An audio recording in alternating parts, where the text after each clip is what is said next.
I am so pleased to welcome you all this evening to another in our series of the Wolfrage 50th Anniversary Speaker Series, and very excited to listen and join and spend some time with RT Rybak this evening. I wanted to give you a little bit of information as everyone joining us has some connection to Wolfrage, and I'm coming to you from Wolfrage up here in the office this evening. And we, as many know, remain rather quiet on site here. Wolfrage and the facility remains closed. We have been since last March, but we are not quiet. Things are happening. It's just not happening on site like we're normally accustomed to this time of year. Wolfrage has been out doing a tremendous amount of online and virtual-based learning opportunities, supporting schools from primarily around Minnesota, but given the world of virtual learning, we did snow study classes for a school in Arizona, for example. But most of our coursework has been on things from snow study to animal science and animal tracking to forestry, different topics like that, and working with schools from all over Minnesota. We've also had some staff this past year that have been going to schools and working outdoors with them, where they are coaching teachers on how to be more effective as outdoor educators when they take their children outside, and to do more than just take 20 chairs out and a whiteboard. That no, outdoor learning is more than sitting outside, it's engaging your students in that way. We also are reaching out and doing 1 day a week of outdoor environmental science at the tribal school in Grand Portage. At Oshki Ogimog is the name of the school, and as well at the North at the North Shore Community School, where we're teaching as well. And so it's been a variety of things that we're doing.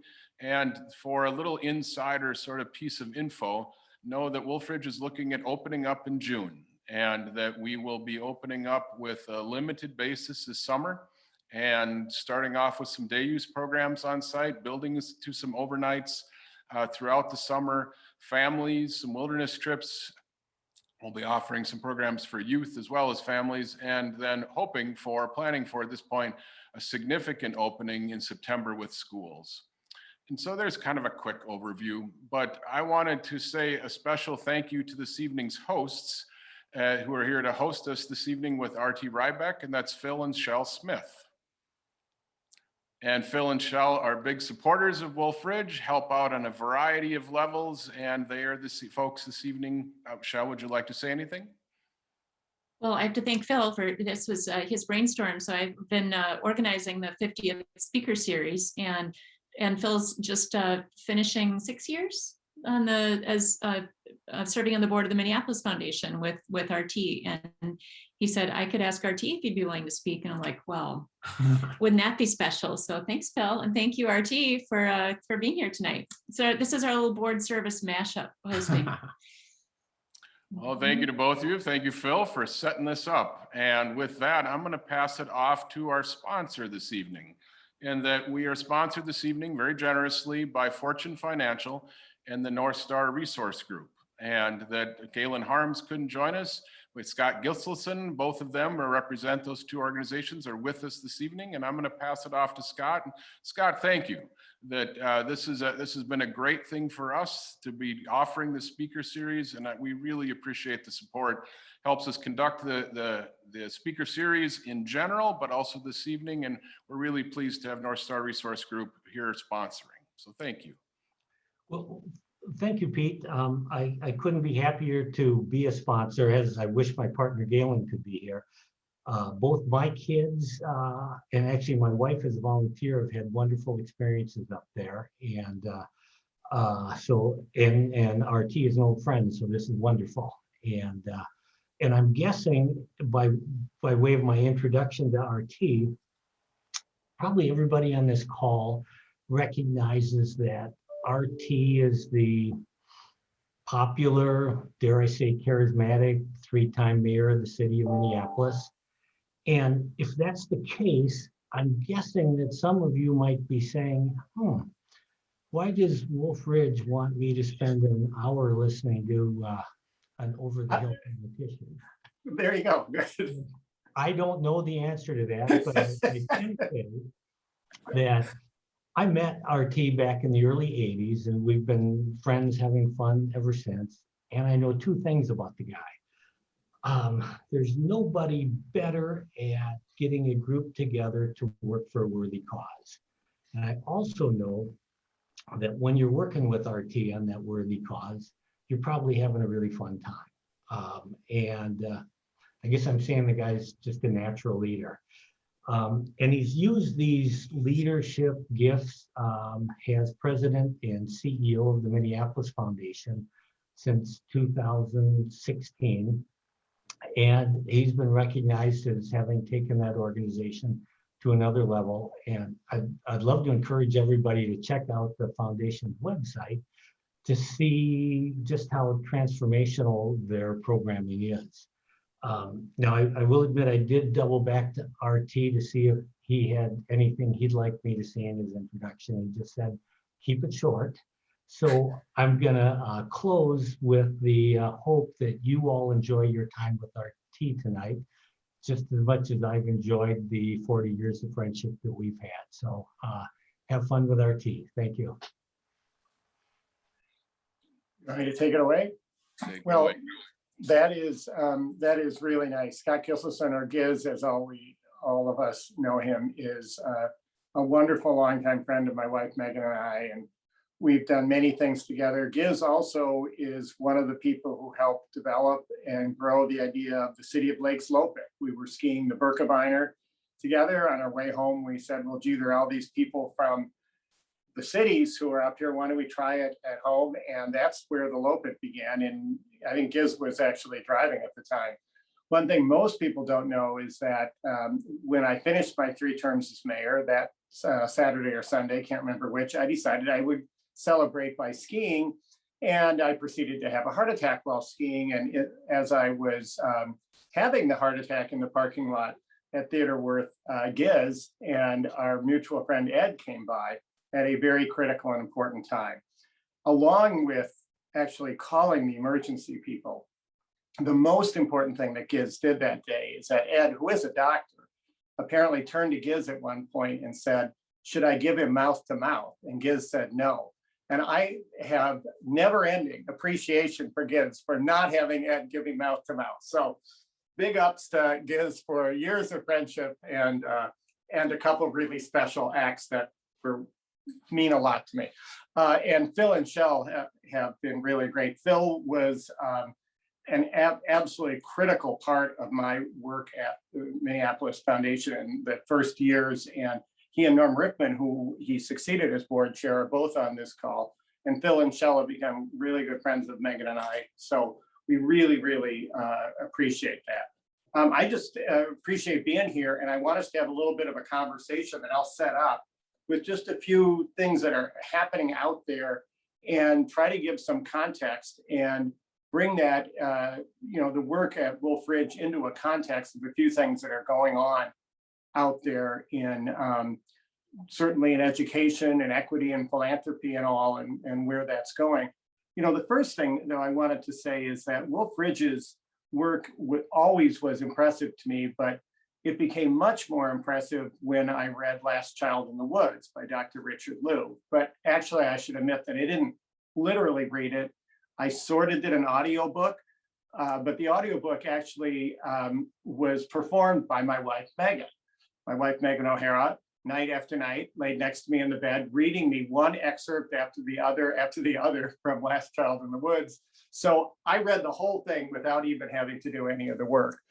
She would go on to be part of the Children in Nature network around the state and others, but gave me a really good grounding in why this work is so terrifically important. And now, when I've spent a number of years, especially focused on education, and especially the equity part of education, it is really pivotal. And I'll touch on that in a second. But let's take those 3 things, education and equity and philanthropy. And let me just take 2 minutes to depress the heck out of you and then give you a lot of optimism about it. But if you really just on the surface of things looked at this moment in education and equity and in philanthropy, this is a really rough time. Let's start with equity. And we recognize that before and after the murder of George Floyd, there are enormous gaps going on in our community. And now as COVID has hit, we see that unemployment has soared among African Americans in a state. So it's multiple digits ahead of, the gap is multiple digits larger than it was before this started. When you look at education, it's a little difficult to understand exactly where our students are right now because they are remote, but take anything you know about access to the internet, about two families working 2 and 3 jobs and the time they have or don't have working with their kids, et cetera, et cetera, et cetera. We know those gaps are getting bigger. And then you take those 2 things, you think about philanthropy, and you think, wow, there are huge additional demands on philanthropy for much greater needs. Okay, now I'm done depressing the heck out of you. That is how this looks on the surface. Now let's spend a few minutes kind of unpacking all of that and recognize the incredible opportunities we have right now. Not because of all of that, but not in spite of it either. Big things are happening in each of those areas that all point to the opportunities we have, and specifically, I think, to the opportunities that we have with Wolfrage. So let's start unpacking that a little bit.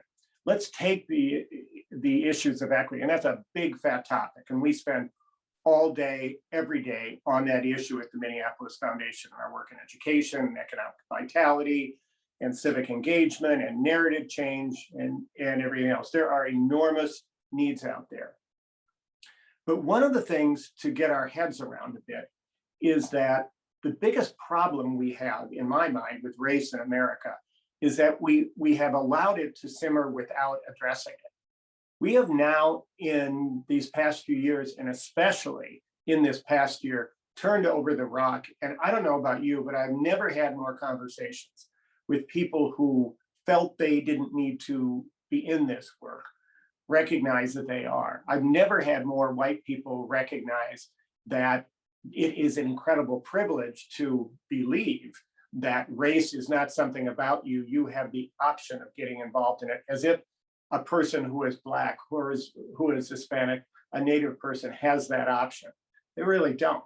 None of us do. That's the realization that I think more and more people came to, that we have to put the issue of race front and center of our discussions and actually understand that, no, racism isn't over. My gosh, it is much more overt and out there. But what we have done is we've turned over the rock.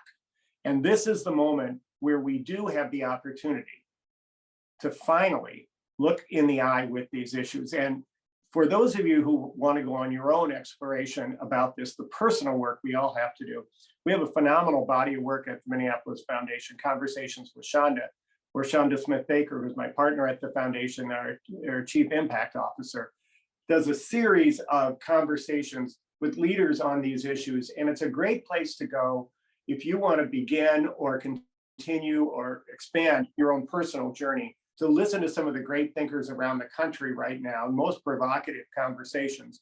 You can do that on your own website, passing that on your own computer, passing it on to others as well. So in that first bucket of equity, we have an opportunity now, and the pivot we have to make, and I think this is especially true here in Minnesota, more and more people finally are engaging in these issues because it is the right thing to do. That is a beautiful thing. We need to also pivot to recognizing that looking head on and addressing issues of race and equity in this community is not only the right thing to do, but the smart thing to do. If we put an asset frame, if we can look at this as not saying, I, as a white person, want to create some privileged area where I will invite others into my world, but if instead we recognize we all have to go to a different place. Every person needs to harvest the assets of every other person.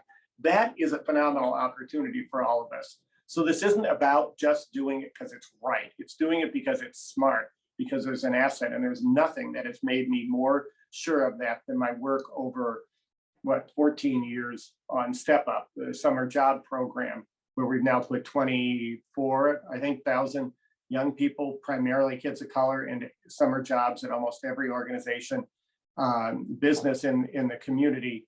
They are now an incredible new part of the workforce, investing in this younger generation, gives all of us the cultural fluency. All of us need to navigate a much more diverse world, and you cannot work at Target, you cannot work at Cargill, you cannot work at 3M or any of the other places we have unless you understand how to relate to people beyond your own cultural framework. So cultural fluency, the asset way of looking at race and equity in this community, we are on the brink of something if we seize that and recognize that that doesn't mean that we don't have to change. Everybody has to. So in that area, we have an opportunity. So turn to a second now to education.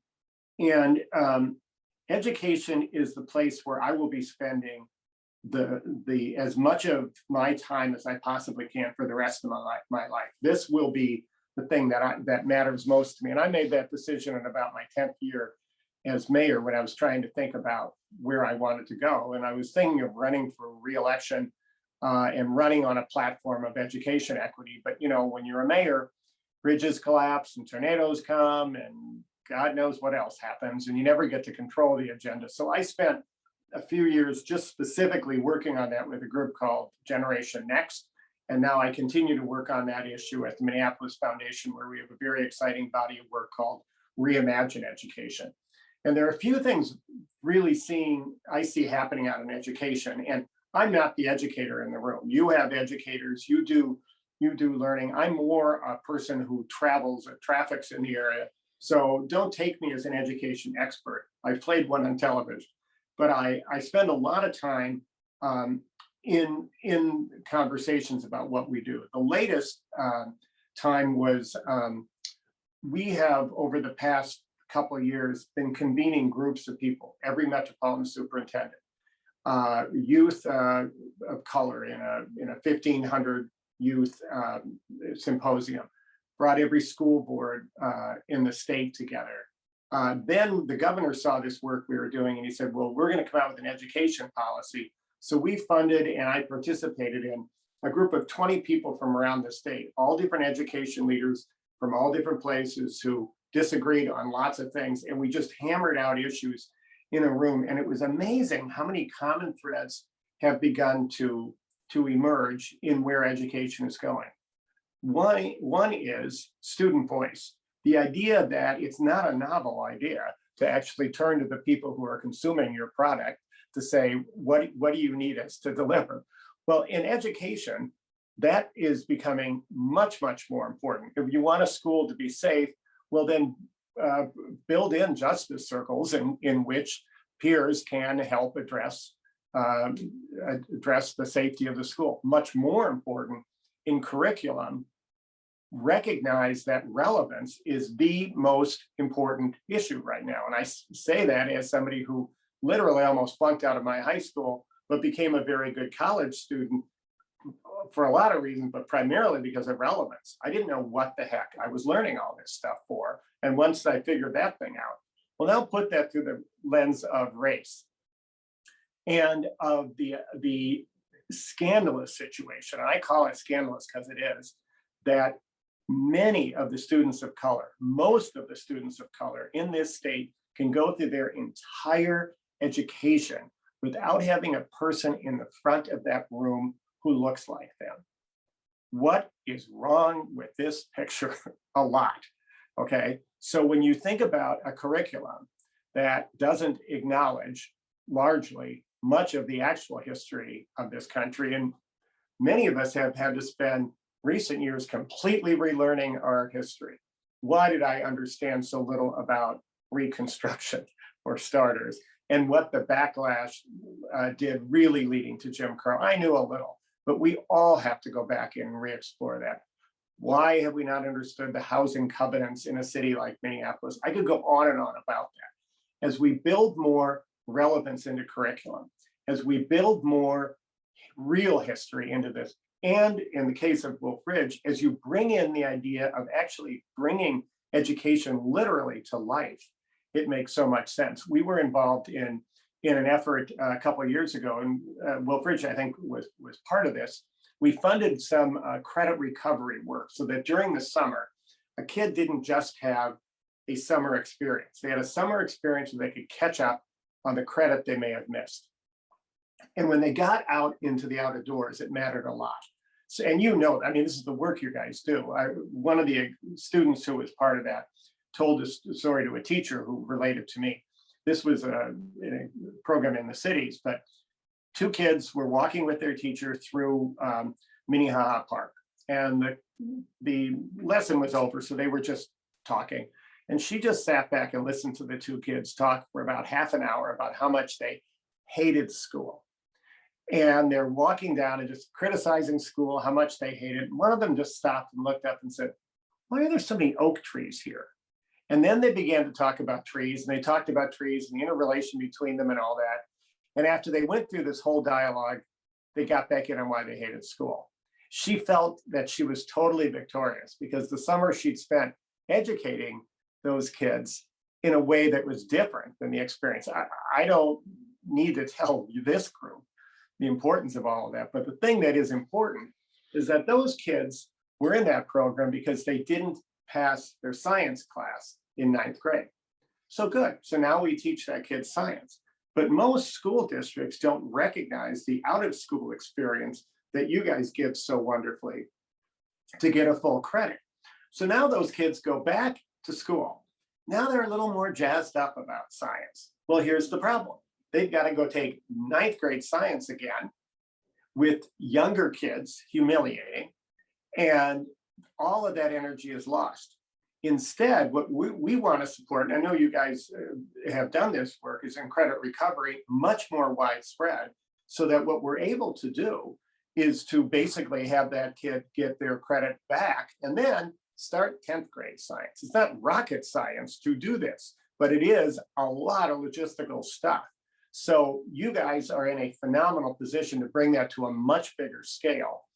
And I think this is really one of the holy grails of any of this work. We, back when I was at Generation Next, introduced a program to Minneapolis and St. Paul schools called On Track, which is a long story, but in short, we now know every kid who's behind in what class, in what grade. We know what 9th grader didn't pass not only didn't get their credit in 9th grade science, but didn't pass their science test in the first quarter. Okay, finally, we know exactly who's there, and we need to do a job of connecting exactly that student to your program and get them a credit so they can go back in. That's one piece of many things that are happening in education that are deconstructing the actual school walls. This comes in many different forms, an example being the idea of having college credit to high school students is fairly well known. It's done when a student is mastering their work. We give them college credit and they get credit. That's great. But in recent years, the real innovation that I'm so excited about is they've started doing that with kids who aren't high achieving. And what's really remarkable is it turns kids around because that relevance light goes on. And again, I see this so clearly. I was doing almost flunking out of my school, but doing very advanced independent reading and others in political history, all these other areas.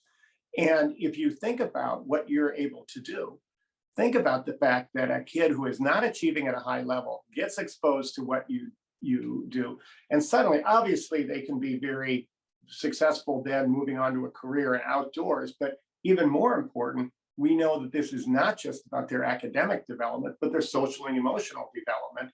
And in the idea that this is a very different environment to work in. One of the most interesting things that I learned in my work in education, and it stayed with me because it's so central to everything, is what we measure. In that work and what we measure, I have been very, very focused, and still am to a certain degree, on the idea that a kid has to read by 3rd grade, they have to master algebra in 9th grade, and there are certain metrics that really, really matter. And when you look at those, it's depressing as hell as you look across racial lines, because on almost every one of those measures, you see these huge racial gaps. But guess what? When you begin to look at socially emotional development, it begins to shuffle the whole racial mix in a huge way. And this is research from Dr. Michael Rodriguez at the university, who now sits on our board at the Minneapolis Foundation. But as he dug into student data, he looked at a couple measures. One is commitment to learning, and one is positive identity. Commitment to learning, the how committed is the kid to their education, to their drive. White kids are about in the middle, not like all those other reading scores and math scores. White school kids are about in the middle, and above them are African American, Hmong, Asian, and Somali. But if you then take positive identity, most of those groups plunge. So take the typical African American kid in a classroom, more committed to learning than his white counterpart, much lower positive identity. So what we need to do is spend less time on buckle down and understand this, and more, I believe in you. And now think, where does that negative identity come from? And you think about the messages that are bombarded with a kid of color in this country, and you recognize that's where the work needs to be. Put that in a math framework where you do a lesson in where math is about a problem, science is about an experiment. If you walk into those areas where success means taking risks with a low identity, that first risk that fails, you're out of there, right? So we're learning a lot more to unpack this. And again, it goes back to, where do you take a kid who doesn't feel they're succeeding in a classroom, and you bring them outdoors? And I think that feeds into it. So I want to open this up in a second, but the final point is in philanthropy. And I want to just touch on that for just a quick second, because go back to measurement as well. When I came to the foundation, it was a period of time that I think was at the absolute height of very sharp metrics. And I believe in that a lot. In the city, we put metrics up against everything from pavement condition to youth violence protection and others, and we have very clear indicators. In these last few years, there's been a sea change that's really gone, in philanthropy speak, from a philanthropy having a really rigid theory of change. In other words, knowing specifically how change happens. And then if somebody agrees with you, we'll give you money. So in our theory of change, we, before I got there, invested in schools that use the school as the unit of change. If you did programs, if you did systems change, you wouldn't get money because we had a rigid theory of change. We have gone huge change now. What we do is we have an outcome. We want to close education equity gaps, but we want to respect those on the ground doing the work. So we no longer say, you can get some money from us if you are agree with our frame of work. We totally disagree with that. Give us the outcome we want, but come with your own strategy. You're on the ground doing the work, and we need to have a two-way dialogue on doing that. And that has been enormously helpful. The final point is we're not just using money. What we're using much more of is to use impact levers. We're putting out much more money. In fact, we've doubled the amount of money that comes through the foundation in 5 years, from about 40 million 5 or 6 years ago. This year, our donors and us have put out $100 million, okay? We're putting out more, but we're also using policy development, convening, research, and all sorts of other what we call impact tools. And that's important because when you look at partnerships, that's really what we need to do. We all need to figure out what are all the impact levers each of us has to make things work. So with that, I want to open it up. I'll also just tell you while we're opening it up for questions, just explain what the foundation is. When you hear foundation, you think that somebody in my position is lucky enough. I mentioned that $100 million went out.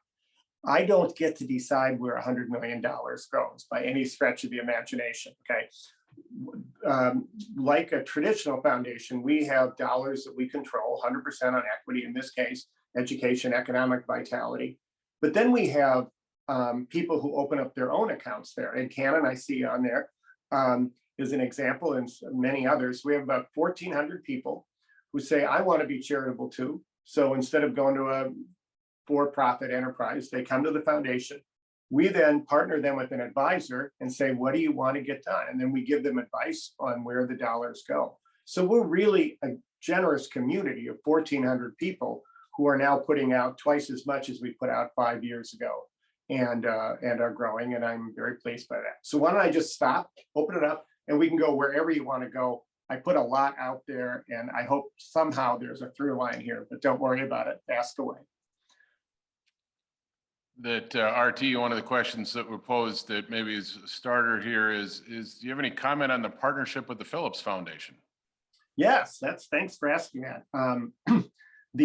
Our foundation's been around for about 103 or 4 years. Norm, I got that wrong probably. But the J and Rose Phillips Foundation's been around for 75, and they are a family from North Minneapolis that did very well with Phillips, the liquor folks, and also were part of Philanthropy and others. So they've had a very, very significant family foundation that's focused specifically on North Minneapolis. And we've just formed a partnership with them where they'll have an independent board. That includes Dean Phillips, who's the member of Congress. And their 4-person family board will make decisions as always, but we'll do all of the administrative work and then also partner with them as we do other people who bring their funds to the foundation on ideas for where to make investments. So we're really excited about it. It's a significant amount of work that they do, and it's one of the most important family foundations in the state. So we're really proud to be associated with them. Nice. RT, another one I think gets to that impact lever question that's money. In this case, a question from Ed Cannon, but maybe beyond money is, what do you feel is needed in order to link underprivileged and people of color populations from the Twin Cities? Is it something so simple as contributing to the purchase of a van, getting transportation for students, or funds for summer internships, or what else? You know, it's a really good question, Ed, because one of the things that's become increasingly clear to me, and I certainly feel this about education, but about most things, is I'll give you the one thing to do when you give me the one ingredient to bake a cake. I mean, there's a recipe for success. And so what I like to give people advice on is we can give you an individual thing to do. And so some people will choose to do things like, for instance, some of the obstacles to employment. Education would be one, childcare is another, housing you could put in that area.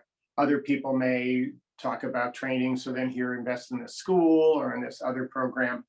We've also increasingly recognized that it's an intersection. So we've started a fund called the One Minneapolis Fund. And this is for people who are donors in our foundation, but anyone really. And that's a little bit like a mutual fund. You know, we can give your advisor will give you individual stocks, but they may say, here's a balanced portfolio.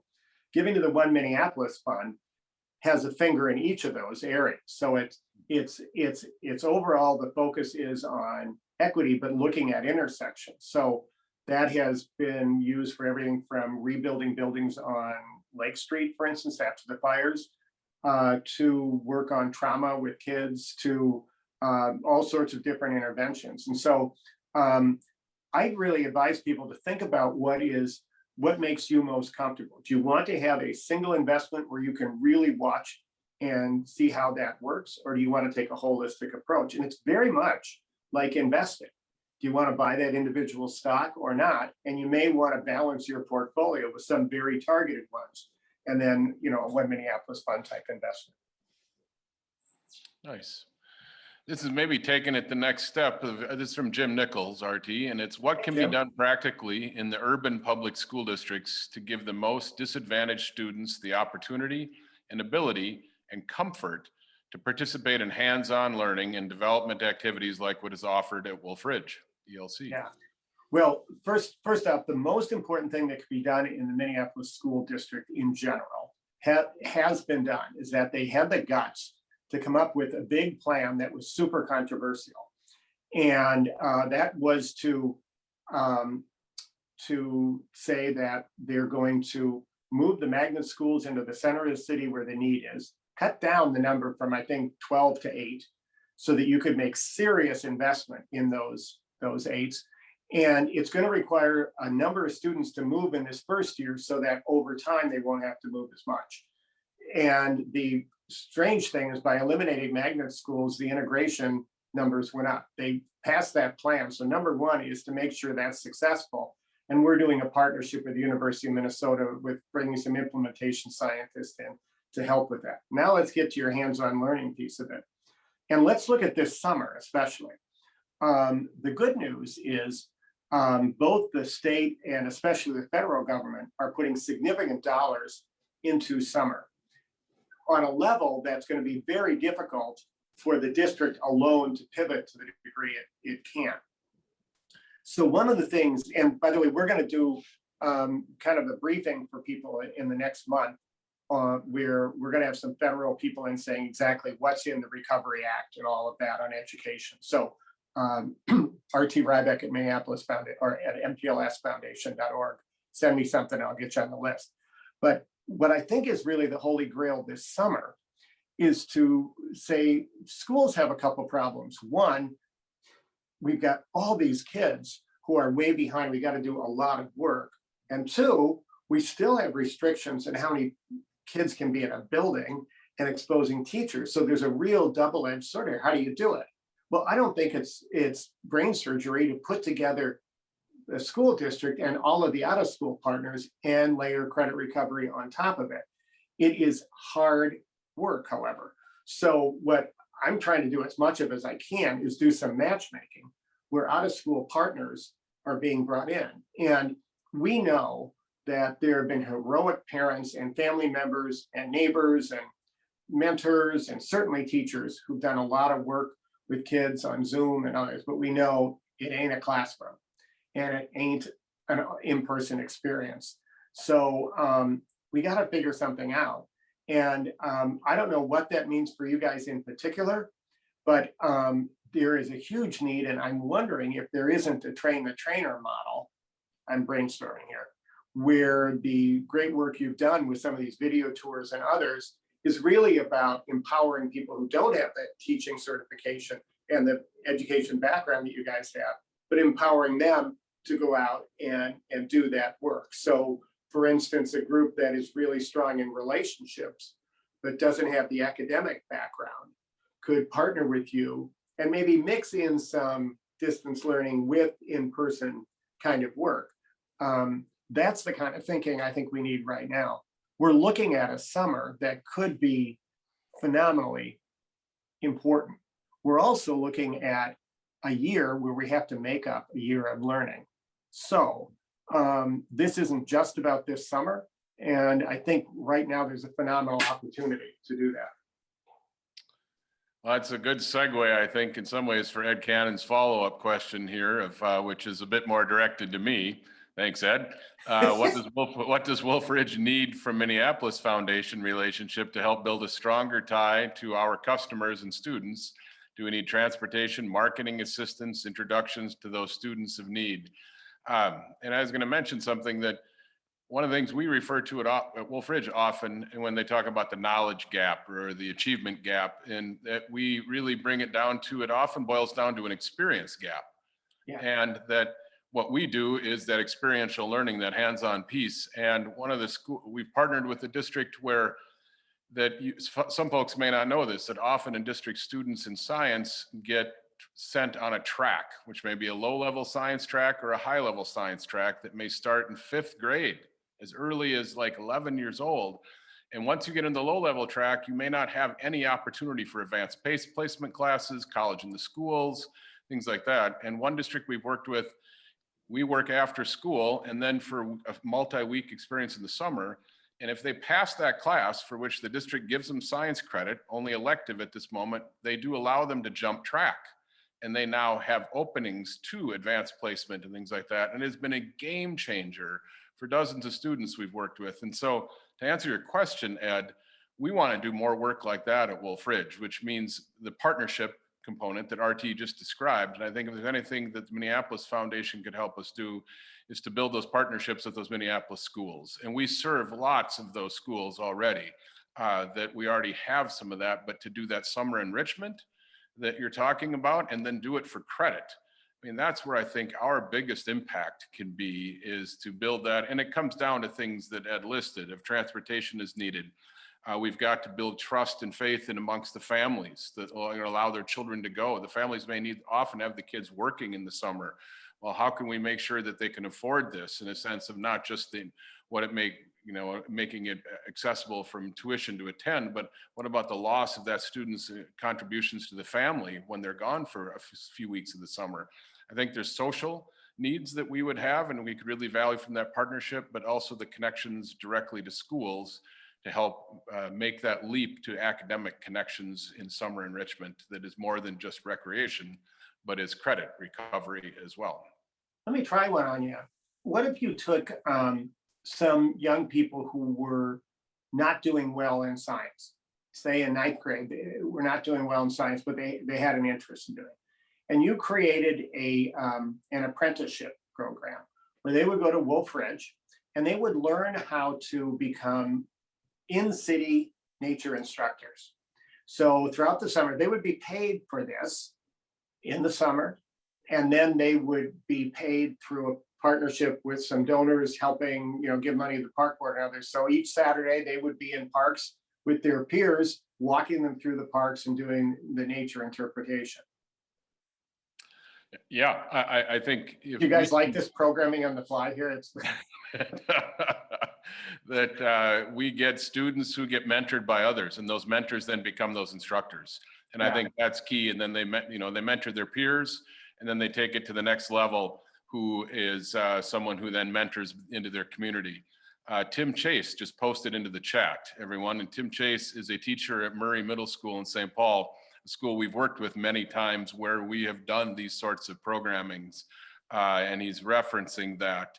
And you can see his comment is that we need multi-year experiences. The money we are talking about is exactly what we need. SEEK is a name for a Wolfrage program that students eagerly acquiring knowledge. There's the acronym for you, named by the students. They chose that acronym. And it's a program Wolfrage has been doing for more than 10 years. We started at Patrick Henry High School. That's where the program started off with the support of Medtronic Foundation, H.B. Fuller, and Boston Scientific. Contributors to that as of late have been the Forest Service, U.S. Forest Service, U.S. Fish and Wildlife, a variety of individuals. Bar Engineering is another example. And very often the teachers are looking, as our experience, for credit and credit recovery. Individuals like Medtronic or Bar Engineering are looking for future workforce. They want to build diversity in that workforce. They know the changing demographic of this country, and we have students with aptitude and interest, and we need to create those pathways for them. That's great. Yeah. Thanks, Tim, for being a teacher. Tim, would you like to say anything? Marty, I'm not jumping on this, sorry. No, that's great. Yeah, hi. Thank you. Thank you, Peter, and thank you for this opportunity. Yeah, as a classroom teacher, getting a chance to take students who, as you described, Mr. Rybak, the idea of not believing in themselves, giving them a community that they feel comfortable with, that they feel, to give them a community that looks like them, has the same apprehensions as them, has the same experience as them. Building a community of students it has been, I think, one of the successful parts of the E2 program that I do at Murray Middle School in St. Paul, and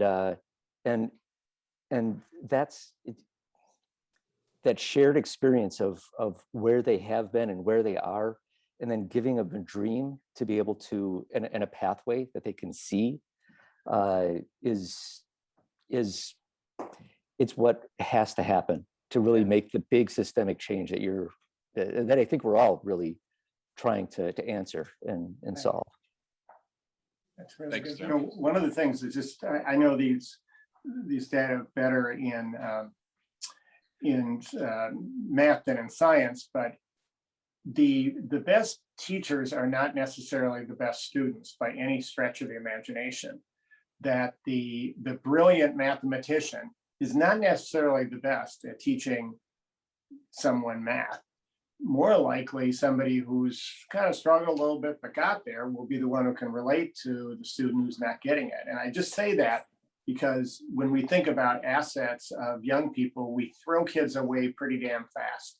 We label them pretty fast. That point you made about tracking kids into a lower rate. Not only can they achieve, but they can also turn around and give a hand up to another kid facing the same difficulty. And I think that's important when we think about who we look to be an asset in helping to teach as well. Katie now asked a question that I'll quick answer, and then RT will give you one last one here, and then we should wrap up. We're coming to the end of our time.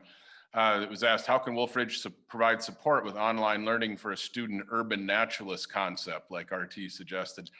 That I described our success in online learning, where we've got 150 or so virtual field trip learning experiences that we've put together. I fully expect Wolfrage will continue this virtual programming as pre and post to the on-site experiential that happens at Wolfrage for those that can't attend, for those outside communities that we can reach to. So I think we are very interested in creating that student urban naturalist and using that as a tool to get there. RT, the last question from Phil about what do you think about Minneapolis Foundation donors? And I'd maybe I'd like to add in their donors in general with their interest of the intersection between education and the environment.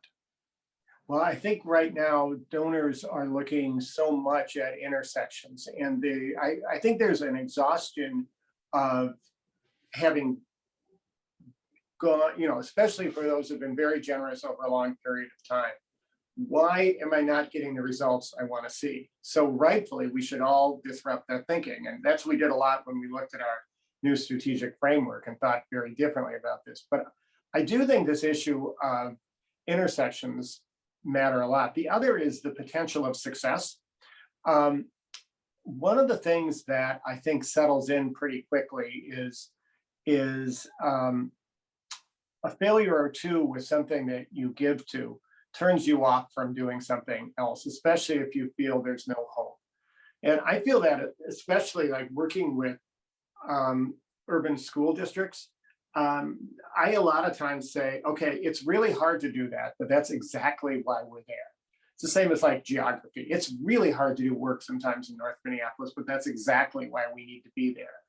And I think people need to think that it's not as simple as writing a check, which is a phenomenally important thing. I think people need to understand the personal work they have to do and the personal connections, but also be very open to these newer intersectional ways of looking at things. That's, I think, the best I can do on that. RT, any closing comment?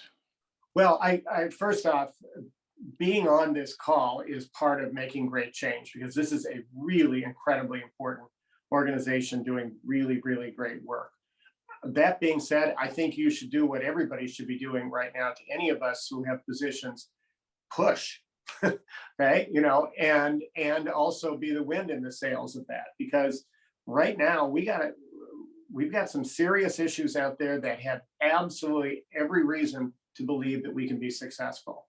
But it really takes all of us saying, we don't have the option of saying, oh, that was hard, I'm going to walk away. We're in it right now. And we're at a moment where the rock is at the top of a peak, and we're either going to push it one way or it's going to roll right to hell all over us. And I am highly optimistic we can push it the right way, but it's not by any one person or organization doing it alone. So thanks for being in the fight. And we can do incredible things right now, but we need you. Thank you, RT. Hey, everyone, I'm going to pass it now to Russ Bierbaum. Russ chairs the Board of Trustees at Wolfrage Environmental Learning Center. And I will just do it with the segue of he's going to make some comments about the fact that we can't do it alone, and we are not doing it alone.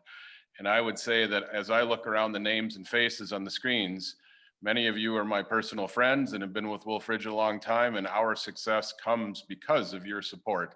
So Russ, I'm going to hand it off to you now. Russ, you're on mute.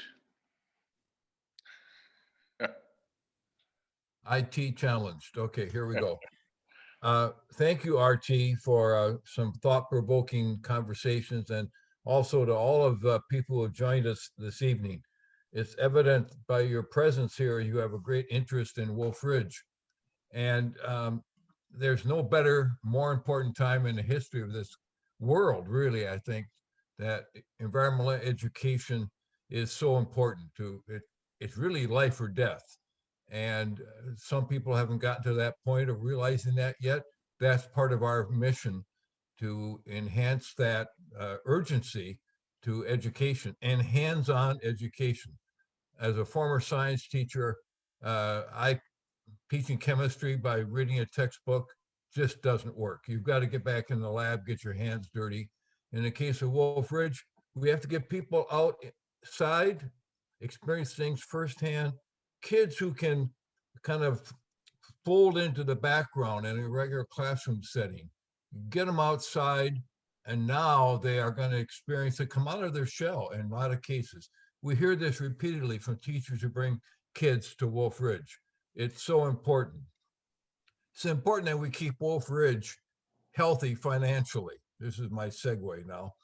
And we've had a tough year, but it's amazing the donors who stepped up to help us during this time of almost no revenue coming in for a whole year and more. And we hope we can gradually get back into the saddle, if you will, this summer, and hopefully we can get up on the horse and start riding like we were before this fall. But I would encourage you that if you feel as we do that what we're doing is really critical to the environment, to the planet, that you consider helping us. It's so frustrating to me as a former teacher and a board member when I hear that a school's been coming to Wolfrage for maybe decades. All of a sudden, an administrator or a school board member or somebody says, no, we're not going to do that anymore. And we have to figure out how to push back against those people out there that from time to time maybe don't see the importance of what we do like the rest of us do. We've got a lot of things pushing against us. Money is part of it. It's not everything. So whether you can help us financially, individually, or put us on to people who can, friends or even companies, foundations, please get in touch with us. It's really critical in our mission. And thank you all for a very interesting evening. And RT, thank you for your leadership in this evening's conversation. Thank you, everyone. You can, for support, you can go to Wolfrage and you can just search Wolfrage and you can donate right off of the page, a link to there. And we would very much appreciate that. And we'll utilize that support in a fabulous way. Thank you to RT Rybak this evening. What a great talk. I really felt connected, inspired by that. Thank you to Phil and Shell Smith for hosting this evening. And thank you to North Star Resource Group and to Fortune Financial for the sponsorship of this evening. Good night, everyone. Have a great evening.